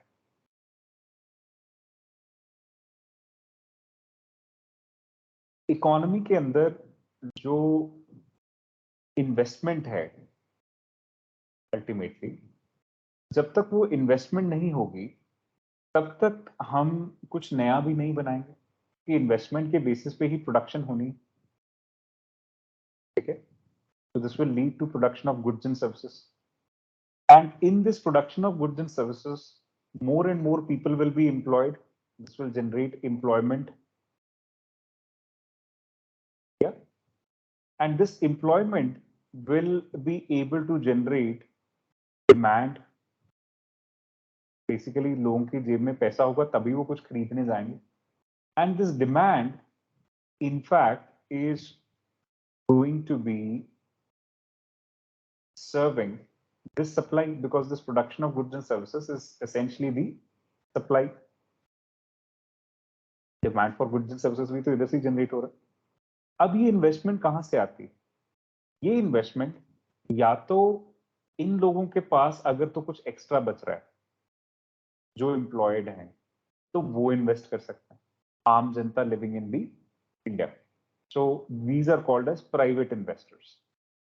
So they can put money. So they can be the businesses, small businesses, or they can be general people. So they might be the employed, salaried staff. कहीं government में काम कर रहा है, कोई कहीं पे काम कर रहा है. So those people. So they might be investing, and these are called private investors. Then there can be public investment. Public investment happens through either the public sector enterprises, जो गवर्नमेंट की कंपनीज हैं, या कोई ministry या department के द्वारा अगर वो कुछ ऐसा काम कर रहे हैं जैसे सड़कें बनाना, तो national highway authority of India है ना, या एटॉमिक एनर्जी के ऊपर काम करना है तो डिपार्टमेंट ऑफ एटॉमिक एनर्जी कर रहा है, या कोई हेल्थ स्कीम लगानी है तो नेशनल हेल्थ मिशन है फॉर एग्जांपल, तो मिनिस्ट्री ऑफ हेल्थ उस पर या ह्यूमन रिसोर्स उस पर काम करेगा, ठीक है? सो इस वजह से अलग अलग मिनिस्ट्रीज या पब्लिक सेक्टर एंटरप्राइजेस या डिपार्टमेंट, जैसे रेलवेज हैं तो उसमें इन्वेस्ट करना है तो रेलवे डिपार्टमेंट करेगा, like this. So they can be public investments. Apart from that, ये तो होगी डोमेस्टिक लेवल पे इन्वेस्टमेंट, इंडिया में ही चल रही. Apart from that there can be foreign investment. अब फॉरेन इन्वेस्टमेंट मतलब कहीं बाहर से आ रहा है, देश में से नहीं आ रहा. These can be by international financial institutions like World Bank, IMF. इनके द्वारा पैसा लगाया जा सकता है किसी भी कंट्री में. They can be through foreign direct investment. And they can B through foreign portfolio investment. ये दो तरह की फॉरेन इन्वेस्टमेंट है। डायरेक्ट इन्वेस्टमेंट वो है जो फॉर एग्जांपल इंडिया में आके मर्सिडीज वाले खुद अपनी गाड़ी बनाना चाहते हैं और बेचना चाहते हैं, that's like a FDI. Portfolio investment is like कि वो इंडिया में आके गाड़ी बनाना नहीं चाहते खुद, और जो भी इंडियन कंपनी गाड़ियां बना रही है उसी में पैसे इन्वेस्ट कर देंगे, कुछ पैसे इन्वेस्ट कर देंगे। आजकल रूल ये है कि अगर एक ही कंपनी के 10% से ज्यादा शेयर खरीदेंगे तो वो एफडीआई ही बन जाएगा। ठीक है, तो एक तरह से हमारी चलती हुई कंपनी के शेयर खरीदना, that is FDI, foreign portfolio investment. So these three are the foreign investments.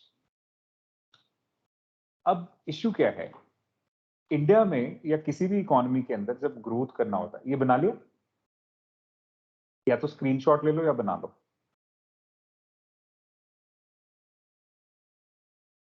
Done? Yes, sir. Okay. Yes, sir. अभी किसी भी इकोनॉमी को जब ग्रोथ करना है तो नेशनल इनकम जो है, दैट मीन्स राष्ट्रीय आमदन, अगर ये ज्यादा होगी तो पर कैपिटा इनकम, दैट मीन्स प्रति व्यक्ति आमदन, वो भी ज्यादा होगी। पर कैपिटा इनकम ज्यादा होगी तो लोग सेविंग ज्यादा कर पाएंगे, सेविंग ज्यादा कर पाएंगे तो इन्वेस्टमेंट भी ज्यादा कर पाएंगे, इन्वेस्टमेंट ज्यादा कर पाएंगे तो ही तो नेशनल इनकम और बढ़ेगी, है ना? तो इस तरह से ये म्यूचुअली रीइंफोर्सिंग वर्चुअस साइकिल है, mutually reinforcing cycle. If one factor is positive and then only the next factors will be positive. लेकिन इन फैक्टर्स के बीच में भी बहुत सारी चीजें जो काम करती हैं, जैसे कि नेशनल इनकम से पर कैपिटा इनकम तक जाते जाते पॉपुलेशन एक मेजर फैक्टर है, और दूसरा फैक्टर है इक्वालिटी और inclusiveness. By definition per capita income क्या होती है? Per capita income is equal to national income divided by population. एक व्यक्ति की आमदनी कितनी है? राष्ट्रीय आमदन डिवाइडेड बाय कितने व्यक्ति हैं देश में। ठीक है, तो जितनी ज्यादा पॉपुलेशन होगी उतनी पर कैपिटा इनकम कम होती चली जाएगी, 1। अगर पॉपुलेशन बढ़ रही है तो पर कैपिटा इनकम कम हो रही है, 2। तो इस वजह से पॉपुलेशन में ये दो एस्पेक्ट्स हैं। आजकल इंडिया की पॉपुलेशन थोड़ी स्टेबलाइज हो रही है, जैसे हमने पहले पढ़ा। इसका एक इंडिकेटर है total fertility rate, that means how many children is one woman bearing in her life time. So that is coming down to somewhere near 2, हम दो, हमारे दो टाइप्स। ठीक है, and that is the target also. So it's stabilising. Equality या inclusiveness का concern है कि पर कैपिटा इनकम आज इंडिया में कितनी है? करीब 1,33,000 रुपए, 1,33,000। But is that so for everybody? क्या अंबानी भी इतने ही कमा रहा है पूरे साल में? नहीं ना।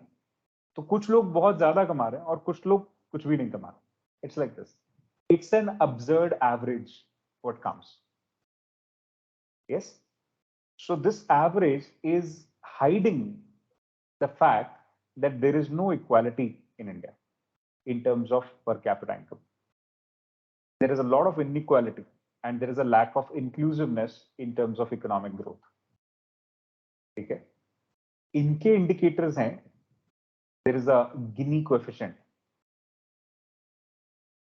Gini coefficient पढ़ेंगे आगे जाके, पॉवर्टी और अनएम्प्लॉयमेंट जब पढ़ेंगे, तो it basically is an indicator of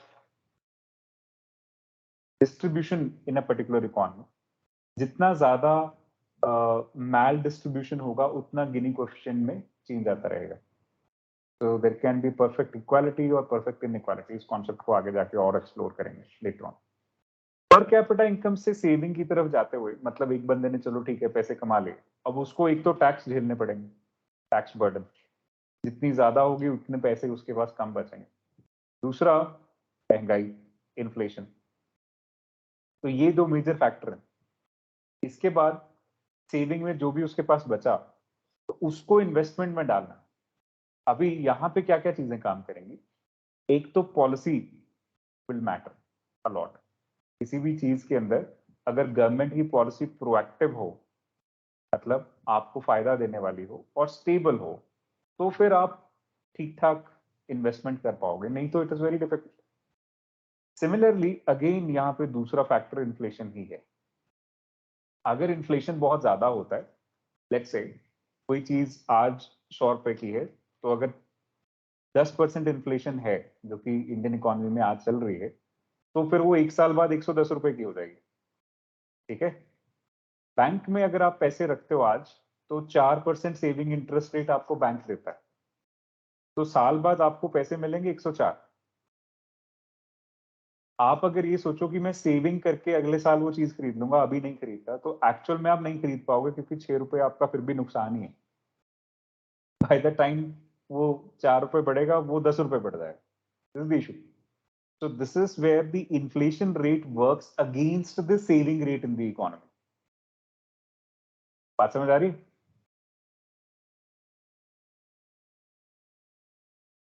This is the issue with inflation rate. This is the issue with the saving rate. तो अगर आपकी इकोनॉमी में महंगाई दर ज्यादा है, इन्फ्लेशन रेट ज्यादा है सेविंग रेट से, तो फिर पैसे सेविंग अकाउंट में रखने का कोई फायदा नहीं। बेटर है कि उसको इन्वेस्ट कर दीजिए। ठीक है, और इन्वेस्ट भी करने का तभी फायदा होगा जब ग्रोथ रेट अच्छा हो इकोनॉमी का। अगर ग्रोथ रेट 8% है या 10% है, तो मतलब ये है कि अगर आप 100 रुपया इन्वेस्ट करेंगे तो 108 या 110 रुपए बनने के आपके चांस हैं। आप भी कमा सकते हैं, कम से कम कुछ तो आपको बचेगा। अगर आप सेविंग भी नहीं कर रहे, इन्वेस्टमेंट भी नहीं कर रहे, तो आपके हाथ में 100 रुपया था, 100 ही रह जाएगा। जो चीजें महंगी हो रही है वो तो हो ही रही है। ठीक है, इस वजह से इन्फ्लेशन एक मोटिवेशन फैक्टर भी काम करता है इन्वेस्टमेंट करने के लिए। ठीक है, चलिए आगे देखते हैं। अभी इन्वेस्टमेंट में से नेशनल इनकम की तरफ जाना हो कि पैसे लगा भी दिए, अब इससे ग्रोथ आएगा या नहीं, फर्दर ग्रोथ रेट बढ़ेगा या नहीं, तो उसमें एक फैक्टर काम करता है, that is incremental capital output ratio, और दूसरा फैक्टर है forward backward linkages in the economy. कुल मिला के they both of these factors talk about one thing, that is efficiency of investment. Let's understand how. Incremental capital output ratio बड़ा लंबा चौड़ा शब्द है सुनने में, बट रेशियो क्या होता है? समथिंग डिवाइडेड बाय समथिंग ना, सो it is just capital output ratio, so capital divided by output. ठीक है, इसका मतलब ये है कैपिटल आउटपुट रेशियो का कि मैंने लेट्स से 100 रुपया लगाया और 50 चीजें बना ली। Okay, so my capital output ratio is 2। इसका मतलब ये हुआ। बात समझ आई यहां तक? Yes, sir. Yes, sir. मैंने 100 रुपए खर्च किए, 50 चीजें बना ली, so my capital output ratio is 2। Incremental capital output ratio क्या बोलता है? To increase my output by 1, how much capital do I have to invest? How much extra capital do I have to invest to increase my capital by 1? यहाँ पे 50 से 51 जाने के लिए मुझे कितने और पैसे के एक्स्ट्रा खर्च करने पड़ेंगे? क्या 1 रुपया एक्स्ट्रा खर्च करके होगा? क्या कुछ एक्स्ट्रा नहीं खर्चना पड़ेगा? या 50 रुपए एक्स्ट्रा खर्च करके होगा? क्या खर्च करना पड़ेगा? अगर कम खर्च करके मैं एक एक्स्ट्रा यूनिट क्रिएट कर लूं, तो मेरा जो प्रोडक्शन है इकोनॉमी में वो एफिशिएंसी ज्यादा है। ठीक बात है ना? अगर ज्यादा पैसे खर्च करके मैं एक एक्स्ट्रा यूनिट क्रिएट कर पा रहा हूं, तो फिर एफिशिएंसी लो है। बस ये है आईसीओआर। तो कम पैसे में ज्यादा बना पाओ, that's the thing that we want to study in incremental capital output ratio. For 1 extra unit of output, how much extra capital has to be spent? India में अभी ये incremental capital output ratio is around 4। कहने का मतलब, अभी ये suppose मैं ऐसे लिखा था ना, अगर मैं लिखूं 25, तो 100 रुपए खर्च करके 25 चीजें बना लूंगा, लाइक दैट। ठीक, डेवलप्ड इकोनॉमीज में भी it is around 4 only. We would want this ICOR to be lower, yes or no? Lower the ICOR, more will be the output? Yes और नो? पहले 50 Yes. पे थी ना आउटपुट, अभी 25 कर दिया। 50 पे क्या हो रहा था? 2। तो lower the ICOR better the output, ये याद रखना। ठीक है, लॉजिक भी आपको पता ही है, आपके सामने। अगर मैं 100 आउटपुट क्रिएट कर रहा हूं तो मैं आईसीओआर गोज टू 1। 100 यूनिट कैपिटल खर्च किया, 100 यूनिट प्रोडक्शन हो गया, आउटपुट हो गया, तो वो ICOR is 1। It's like this. अभी it's around 4, so my output is bit low, it can be even more improve. Developed economies में 3 के आसपास का आईसीओआर आता है बेस्ट। ठीक है, अभी हम 4 पे हैं, तो ये जितना ज्यादा इंप्रूव करता जाएगा उतना अच्छा होगा। इसको इंप्रूव करने का तरीका क्या है? वो एक तरीका है टेक्नोलॉजी, जैसे कि बेटर टेक्नोलॉजी के साथ इंप्रूवमेंट इन प्रोडक्शन हो सकता है। एक और तरीका है फॉरवर्ड बैकवर्ड लिंकेजेस। ये क्या होता है? एक प्रोडक्ट के बनने से लेके बिकने तक जितनी भी लिंकेजेस हैं उनको बोलते हैं फॉरवर्ड लिंकेजेस। एक प्रोडक्ट के बनने तक की जितनी लिंकेजेस हैं क्रिएशन वाली, इनको बोलते हैं backward linkages. So this is the production and this is the sale. For example, I have seed, fertilizer, pesticide, water, land, all these are required to produce wheat. So once the wheat is produced, labor, some technology, some capital, वो सारी चीजें चाहिए। wheat बनने के बाद मुझे क्या क्या करना पड़ेगा? Packaging, certification, may be cleaning, है ना? फिर ट्रांसपोर्टेशन, फिर उसके बाद retail and finally the selling. ये सारी लिंकेजेस हैं फॉरवर्ड लिंकेजेस। अगर ये सारी स्ट्रीमलाइंड हो, अच्छे से इनके बारे में पता हो और ये एक दूसरे से वेल इंटीग्रेटेड हो, तो मुझे वीट बनाना भी आसान और बेचना भी आसान। ठीक बात है? अगर मैं Yes, कोई sir. फैक्ट्री लगाना चाहता हूं, मुझे पता हो कि रॉ मटेरियल मिल जाएगा आराम से, लेबर मिल जाएगी, एनर्जी मिल जाएगी, पैसा मिल जाएगा, टेक्नोलॉजी अवेलेबल है, तभी तो मैं वो प्रोडक्ट आराम से बना पाऊं। और फिर बनाने के बाद उसको बेचने के लिए भी लिंकेजेस अगर बहुत अच्छे से एस्टैब्लिश्ड हों कि इसको यहाँ पे पैकेजिंग कराना है, यहाँ पे क्लीनिंग कराना है, यहाँ पे ट्रांसपोर्टेशन करवानी है, सस्ती पड़ेगी, फिर इस मार्केट में वो आराम से बिक जाएगा, then it's very easy for somebody to create something. This is forward backward linkages if they are well defined in an economy. अगर आपका इकोनॉमिक स्ट्रक्चर उसको बहुत अच्छे से सेट करके बैठा है, फिर बहुत सही है। फिर आपकी जो इन्वेस्टमेंट है वो बहुत अच्छा रिटर्न भी देगी। ठीक है, तो ये किसी इकोनॉमी की मैच्योरिटी की तरफ भी एक बात बताता है। जैसे हम बोलते हैं ना कि भाई ये 4th जनरेशन बिजनेस है या बिजनेस फैमिली है, तो उसका मतलब क्या होता है? वो मैच्योर हो जाते हैं, फिट हो जाते हैं लाला जी। अब उनको मालूम है कि भाई ये हमारे चौथी पीढ़ी से हम यही काम कर रहे हैं और ये हमारे परदादा ने शुरू किया था काम, और उन्होंने सारा फॉरवर्ड बैकवर्ड लिंकेज बढ़िया से एस्टैब्लिश कर दिया कि भाई ये काम करना है तो इसको फोन करना है। It's like this. वो चेन एस्टैब्लिशमेंट करने की बात है। उसके बाद उसमें एफिशिएंसी अपने आप आ जाती है विद टाइम। ठीक बात है? Like when I started teaching, then at that point of time, gathering resources, what to teach, where to take the current affairs from, all this would take some time to build the forward backward linkages. Once they were built, then a slight improvement here and there can be made, but it is already built. The efficiency is then very high. I just have to focus on teaching. The resources are already established कि यार UPSC ने ये पूछता है, बस बात करें, इसके अंदर थोड़ा बहुत इंप्रूवमेंट कर लो, इतना कि यूपीएससी का भी दिमाग चलेगा, इतना तुम चला लो, हो गया। तो that's how you move forward. Yes और नो? तो ये Yes. है फॉरवर्ड बैकवर्ड लिंकेजेस इकोनॉमी में भी। कि जी परदादा जी ने बिजनेस सेट कर दिया था, दादाजी ने बढ़िया चला लिया, उसके आगे पिताजी ने भी ठीक ठाक संभाल लिया, फिर मैं संभाल रहा हूँ आजकल। That's how people get established. So this is the thing. Economy में भी इसी तरह से एक सर्कल बना हुआ है। ये सर्कल जितना अच्छे से चलेगा उतना बढ़िया है। अभी लेकिन बात वापस आते हैं डेफिसिट के ऊपर। अगर फॉर एग्जाम्पल ये प्राइवेट इन्वेस्टर कुछ नहीं कमा पा रहा, पब्लिक इन्वेस्टमेंट से भी पैसा नहीं आ रहा, तो गवर्नमेंट के पास चॉइस है क्या?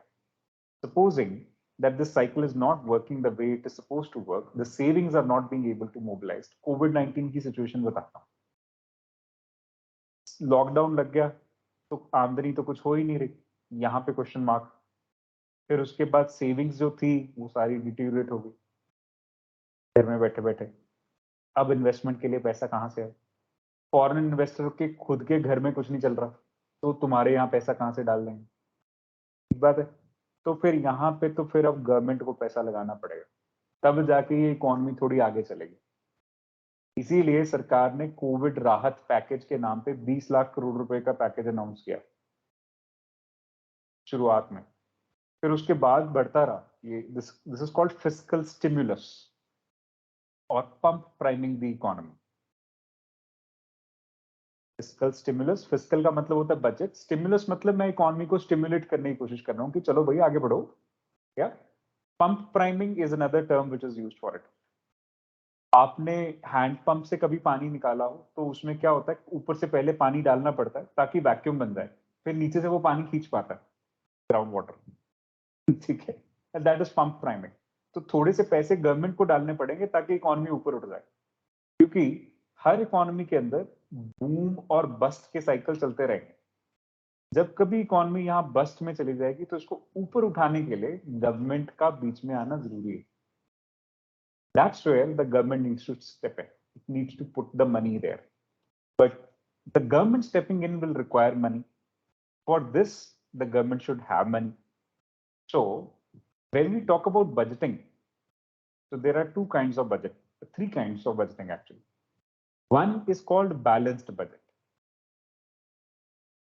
Okay. Other is deficit budget. And there is other one called as surplus budget.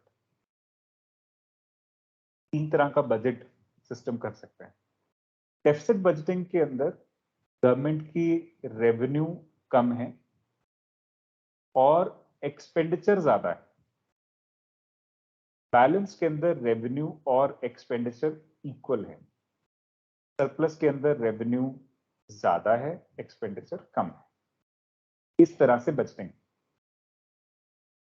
Surplus budget उन कंट्रीज में होता है जहां पे सरकार को कुछ खर्च करने की जरूरत नहीं, ऑलरेडी डेवलप्ड इकोनॉमी है, लोग अपना ध्यान खुद रख सकते हैं।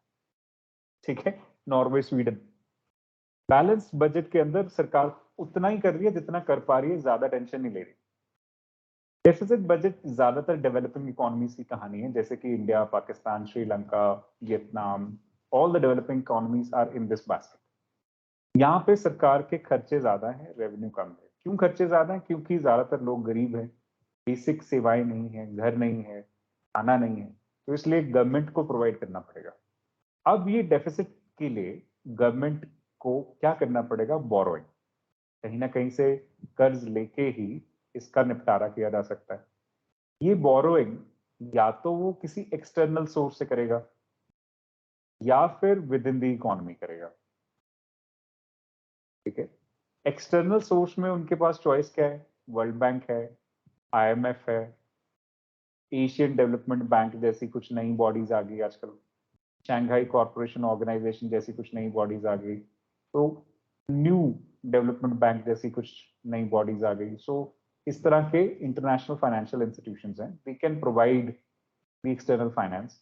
या फिर तुम किसी कंट्री से भी बोरो कर सकते हो, क्रेडिट ले सकते हो, जैसे इंडिया जापान से ले लेता है, USA से ले लेता है, ब्रिटेन से ले लेता है, सिंगापुर से बोरो कर सकते हैं। किसी भी कंट्री के सेंट्रल बैंक से दूसरा सेंट्रल बैंक बोरो कर सकते हैं, प्रोवाइडेड वो उनको loan they. okay? Internally, you can borrow either from the banks or people within the economy, or you can simply ask your central bank to print currency. ठीक है, these are the ways of borrowing. But हर तरह की borrowing के पीछे कुछ ना कुछ cost तो इन्वॉल्व होती है। जब आप बोरो कर रहे हो तो इंटरेस्ट तो देना पड़ेगा ना। Yes, so the cost of borrowing is major determining factor in terms of how much to borrow and from whom. Okay, so government would want that cost of borrowing to be low, ठीक बात है। तो ऐसे में world bank और IMF जो हैं, इनकी कॉस्ट ऑफ बोरोइंग कम है, आरबीआई की भी कॉस्ट ऑफ बोरोइंग कम है, ठीक है। लेकिन अगर जब कभी आपको पैसों की जरूरत पड़े और आप खुद ही प्रिंट करके खर्च करने लग जाओ, तो फिर यू विल बी रेकलेस। ऐसा नहीं होगा ना ऐसा। तो we don't want governments to be reckless, and moreover फिर क्या होगा ना, धीरे धीरे आपके पैसे की वैल्यू भी कम हो जाएगी। मार्केट में चीजें कम होंगी और आपका पैसा ज्यादा होगा, तो पैसे की वैल्यू कम हो जाएगी। Anything, whether it is money, whether it is commodity, whether it is anything, there is a very simple relationship in terms of its price. It's directly proportional to demand over supply. Try and understand this. Rupee currency की demand क्यों बनेगी? सोचो। Why will rupee currency be in demand? आपको currency क्यों चाहिए होती है? Hello. There is a seller in the market जो रुपी करेंसी एक्सेप्ट करता है और आपको गुड्स एंड सर्विसेज प्रोवाइड करता है। इसी वजह से रुपी करेंसी चाहिए आपको, और तो कोई कारण नहीं है। ये सेलर हो सकता है इंडिया में बैठा हो और हो सकता है किसी बाहर की कंट्री में भी बैठा हो, जो ये रुपी करेंसी एक्सेप्ट कर ले और आपको गुड्स एंड सर्विसेज दे दे। That will create the demand for rupee currency for those people who want to consume these goods and services. ऐसे ही डॉलर है, ऐसी सारी currencies. So it is the discretion of this particular seller that whether he accepts your currency and provide you with a good or service or not. Okay? More the number of sellers accepting a particular currency, more will be the value of that particular currency.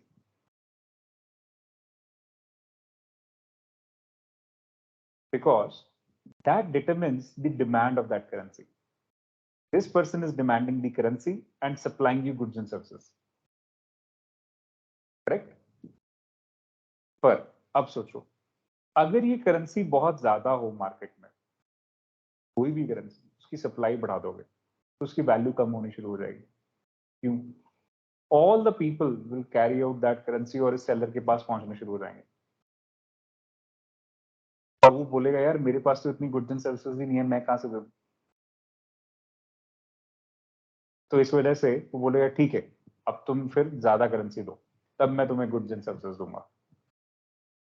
Let's say there is one apple with a person, everybody is rushing to that person to buy that one apple with various amounts of currency in their pocket. ये seller किसको Apple देगा? जो सबसे ज्यादा currency देने के लिए राजी हो जाएगा। ठीक बात है ना? कि लेट्स से कोई 100 रुपीज लेके पहुंचा, कोई 1000 रुपीज लेके पहुंचा और कोई 1 रुपी लेके पहुंचा। किसको मिलने वाला है वन एप्पल? ऑब्वियसली 1000 रुपी वाले को। समझ रहे हो? ये कंसर्न है। तो अगर हम करेंसी होगी सबके पास एक एक रुपया, तो ऑब्वियस है फिर एप्पल बेचने वाले के पास भी लिमिटेड चॉइस है, खरीदने वाले के पास भी लिमिटेड चॉइस है, तो प्राइसेस ठीक रहेंगे। अगर बहुत ज्यादा करेंसी तुम मार्केट में फ्लड कर दोगे, तो फिर बेचने वाला सोचेगा यार करेंसी तो फालतू में पड़ी है, चीजें कम है, तो चीजों की वैल्यू ज्यादा है, goods and services are going to be costlier then. That's the situation which is called inflation. Inflation का हिंदी में बोलते हैं मुद्रास्फीति। मुद्रा की वैल्यू कम हो जाना, purchasing power of the currency will fall down.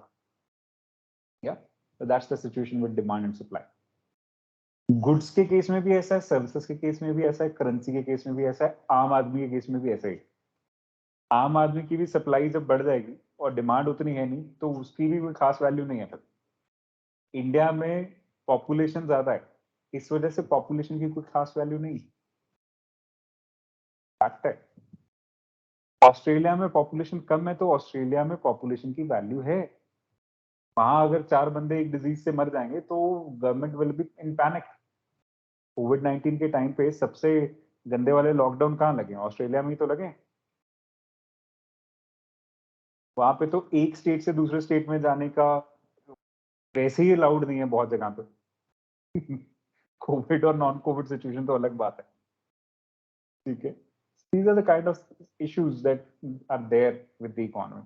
So now the choice with respect to borrowing gets limited. They will have to borrow from people. They will have to pay a price for that borrowing. That price has to be, this cost has to be adjudged on the basis of the benefit that is able to create in future. Yes or no?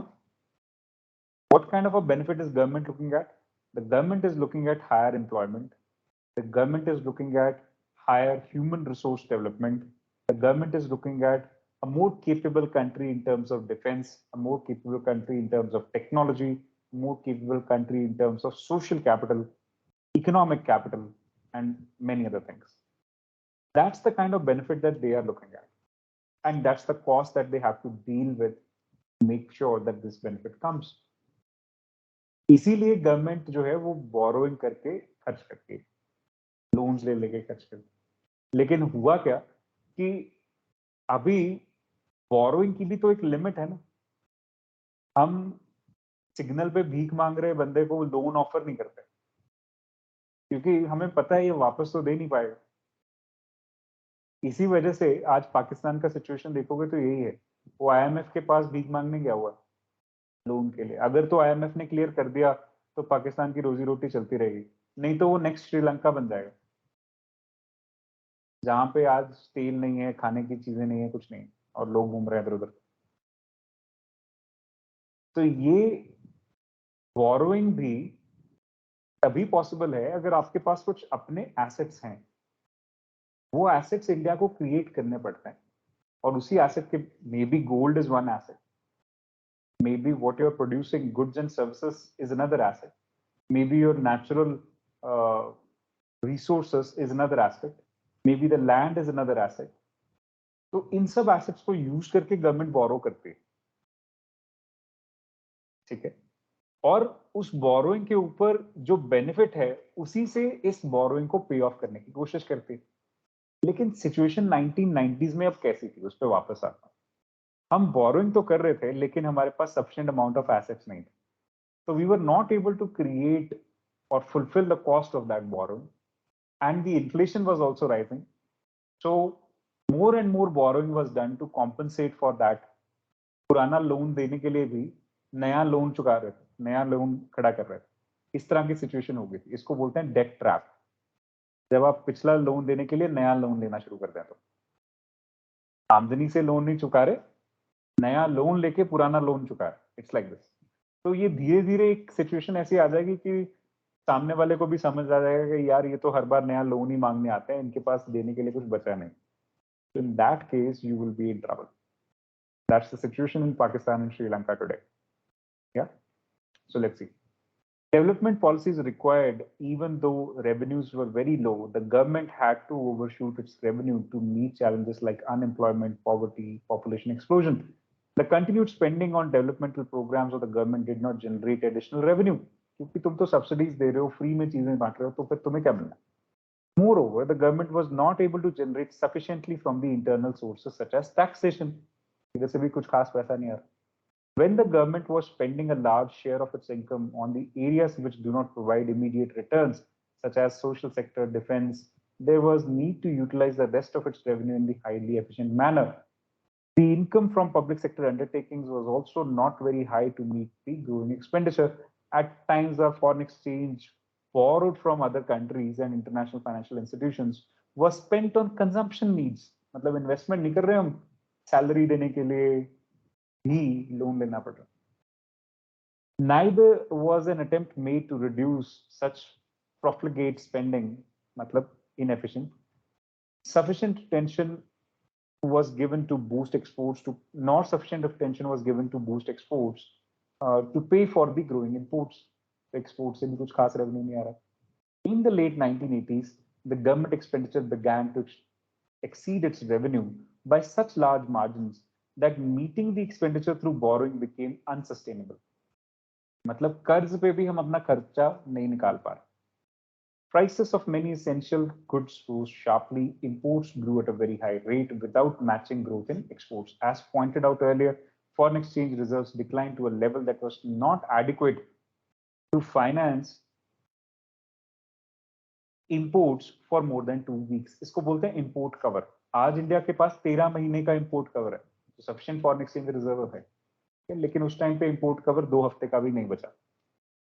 There was also not sufficient foreign exchange to pay interest that need to be paid to the international lenders. मतलब ब्याज भरने के लिए भी foreign exchange reserve नहीं बचा.